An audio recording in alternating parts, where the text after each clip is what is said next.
Credit cards can be very useful if you use them the right way. If you don't, they could potentially suck you into a debt trap. I'm Alex Matthew and this is BQ Portfolio. Our guest today, Kumel Thakur, hasn't yet got himself stuck into a debt trap, so don't worry, Kumel. Thank you. Before he does, he's actually run himself quite the bill. We're going to work out a plan to help him clear his dues. And to lay out that plan, I have with me Karthik Javeri, who is director at Transcend Consulting. Right off the bat, Kumel, what have you done? Or what is the kind of bill that you've run up? So, I got a credit card like a year ago, more than a year ago. And immediately after a few months, I had to book a flight ticket for my brother. And that kind of flushed the entire, the amount from the credit card. So I'm still trying to pay what, my dues are. But the problem is it keeps going further up. Because the interest rate is so high. Exactly. And not just that, like I thought that the interest rate might not be that high, but it is. And the fact that I have to pay other things as well, my bills and family and everything. So let's look at that, right? Because at this point, let's lay it out. You've got an income, if I understand, an in-hand of 30,000 rupees a month. Yeah. Your personal expenses are 15,000 rupees a month. Yes, that's right. And your family expenses are 15,000 rupees every month. Yeah, give or take. So the math is fairly simple. You have no savings. Yeah, it's in and out like that instantly. So there's no way for you to pay back your credit card. Exactly. So I just pay my interest, the amount that it gets, they have a certain amount that you have to pay so that the card is alive in that sense, so that it doesn't crash or anything. So I pay that amount and then it's still there. So it's not going any lower. But it's been a year now. I know. I mean, not only you're not alone there. There are lots of people who sort of assume that when you have a credit card and whatever is the credit limit, so you did it out of necessity. But a lot of people assume that, if this is the credit limit, and purely they don't understand how this works, and they'll end up spending a lot of money. And then, unfortunately, credit card is like a loan. That loan is really expensive.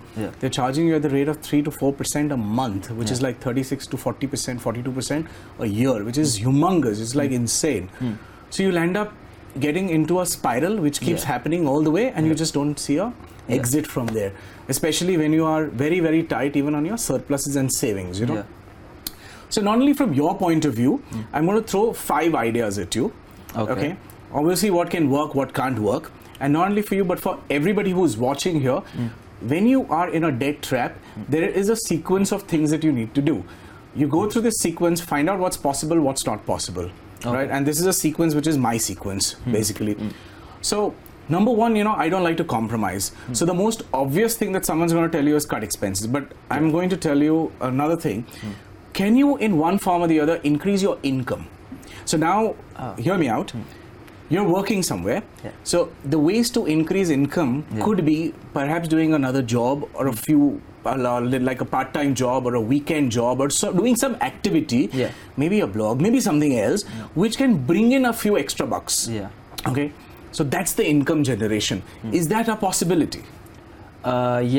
So in my field of work, I can always do freelance writing. Absolutely. So that was one possibility. But the thing is that I have so much work myself that I don't get time. Sometimes you won't get time. Yeah, but I always had this thought that even if I do freelance work, the money I'll get will be minimum. It won't be as much as my salary possibly. Sure. Because I won't put in that much time. So the income might not be that big. But the thought was that even if I make that small amount of money, whatever I put into it, it's anyways going to bring it up. I will anyways have to pay interest. So it'll so that's true. Yeah. What happens here is that the moment you keep paying interest, obviously your loan is just ballooning up. So therefore it's important to pay some principal off. So number one option is, can we generate income through activity, freelancing, whatever else it might be, depending on your suitability and time availability. The other thing is, can we generate some cash by selling stuff that we don't use? There's lots of times we have a lot of stuff which we buy from Amazon and Flipkart just because we liked it. Just we hoard things sometimes. Can we sort of sell some stuff and generate some cash out of it? Yeah, definitely. So that's in my scheme of things, that's the second thing. The third thing I normally then ask is, okay, can we cut expenditure now? Because if you can't generate income, if you can't generate cash, then obviously somewhere we have to really tightly cut corners and, perhaps think about cutting down expenditure. Come what may, maybe travel by public transport, maybe cut down a little bit of, beers, maybe cut down going out a little bit. Because luckily for you, your loan is not very large or your outstanding is not phenomenal. What if there was an extra zero on top of that? That would be like serious trouble, would be right? impossible at this point. So right? therefore, it makes sense to then therefore cut something. And whatever you cut, let's just get rid of this thing. See, think about it. Even if you cut your personal expenditure from 15,000 to maybe 12,000 or 11,000 or even 10,000, family, if they can bear with you giving 1,000 or 2,000 lesser, if they can just bear that, then in like 4 or 5 months, you're done with your loan. It's over. It's completely out. Your credit card will be zero. Yeah, at the rate of 7,000 rupees per month, 5 months you're done. 7 5s are 35, 7 6 are 42. Even if it's gone up a little bit, you'll just kill it really fast. And that's what we want to do. Okay. My next, Fourth. Yeah, my fourth proposition would be sell some asset or sell some investment that you have, because when you run into a serious trap, now for you, luckily, it's not so bad. But for the rest of the viewers, if you have some insurance policy, maybe you can, borrow some money from there. If it's a ULIP, you can make a part withdrawal. If it is some investment or a mutual fund or some fixed deposit that you've done, if you've done something, perhaps this is the time to help yourself with that. Of course, not the best idea, but if you're like, driven up to the wall, what do you do? So that's my fourth proposition. And the fifth is borrow from friends and family, because that's the window which you never want to go to. But if you have absolutely no other choice in life, and you have to do that, because you remember you have a time period, you have a time lag. By the time, your family is not going to pressurize you as much as maybe the bank is going to pressurize you. Exactly. So which is why then that's your fifth level. So these are the 5 things that you can possibly consider doing. Because your friend's not going to charge you 36% interest. Yeah, obviously he's. So I had a couple of my friends telling me that.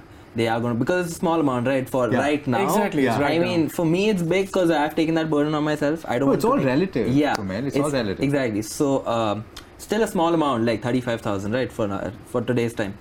So they were like, just take the money and then you can pay me later. Exactly. But I didn't want to do that. I was. No, but when we do that, we do it very, very responsibly. Yeah, exactly. So if you're going to borrow from one friend or 4 friends, or maybe from your dad or some uncle or whoever, we have to promise them to pay something every month. We can't get lax about it. Exactly. You see? So there's no pressure to pay 5,000. If you can't cut your personal expenditure, if you can't do any of the 5 things, maybe you can pay them 1,000 instead of paying 500 as an interest. So borrow from them, pay off the credit card, but then pay them 1,000, 1,500, 2,000, and that way maybe it'll take a year, maybe it'll take through 2 years for you to clear that out. But you can. See, credit card is a fabulous thing to do. If you use it well, it's not a license to spend. For everybody who's listening to this, it's not a license to spend, guys.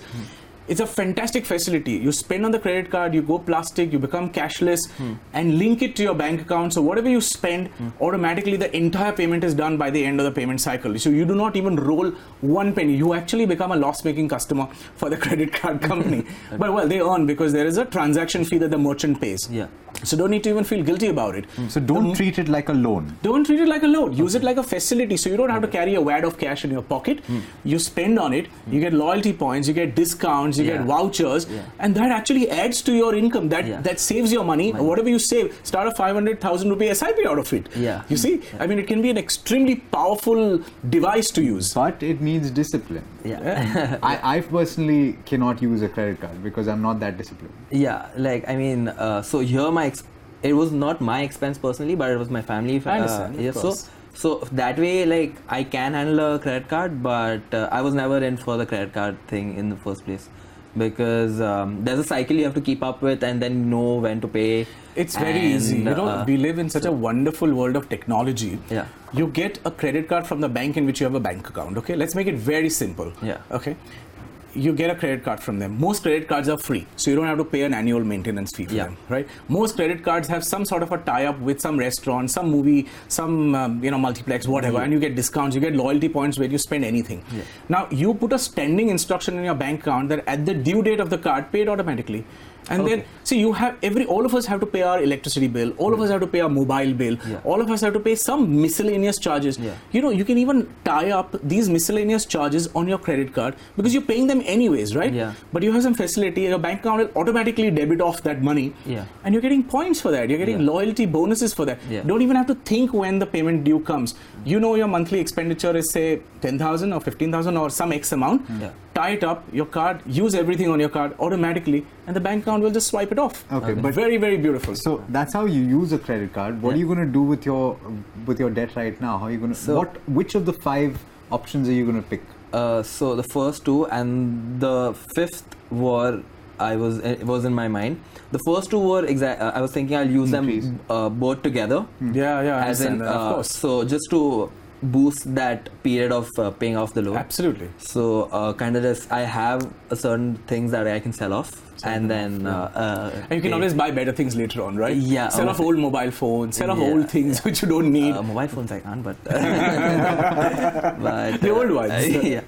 But there are certain things that are just lying around. We all have things, you know. If we really focus and look at our household, and we'll always have things that, you know, we just bought out on an impulse, on a whim and fancy, but it can go. This is lying around, so I'll just kind of like sell that and keep a fixed amount of money that will just get debited from my account and go into the credit card, and you know. I mean, absolutely, that could happen. Or you could borrow and then pay your. Keep that window open, keep that window safe. So the borrowing part was, if I borrow from someone and pay it off, then I don't have to pay that interest. So that kind of lowers my tremendously. You could potentially look at option 5 and look at option 1 and 2 to repay the 5. Exactly. Absolutely. So exactly, that's what I was thinking. So I can pay. So I can borrow money, and then give them a fixed amount of period of time that this is how I'm going to pay you, and maybe sell off some old stuff, clear the house as well, clean it out. That's the best window. So, Kumail, I hope that we've helped you set your mind. Yes. And you set your plan. Yes. This is where you launch from here to repay your loans. Yeah, definitely. All the best. Yeah, thank you. For that, thank you so much, Karthik, for helping Kumail out. And to all of you out there, if you're using credit cards, do continue using them responsibly. If you have any queries with regard to your portfolio, we've taken a credit card conversation today. It could be anything under the sun. Write into us on portfolio@bloombergquint.com and we'll get in touch with you. Thanks so much for watching. This is Bloomberg Quint. The conversation and advice dispensed by the financial advisors on Bloomberg Quint's television show Portfolio aims at giving the guests on the show a broad approach toward their finances. The advice is not a full financial plan. Viewers are advised to work with a financial planner for specific products, choice and execution when making an independent decision regarding investments or acting on any advice. Any calculated projections or any predictions given on Bloomberg Quint's platform during the show are not guaranteed and are merely an expression of opinion and are not intended for other than illustration purposes only. No view mentioned on the program is personal advice to anyone. Bloomberg Quint is not responsible for any risk or loss that might occur as a result of placing this information into action in any way and regardless of your interpretation of the advice.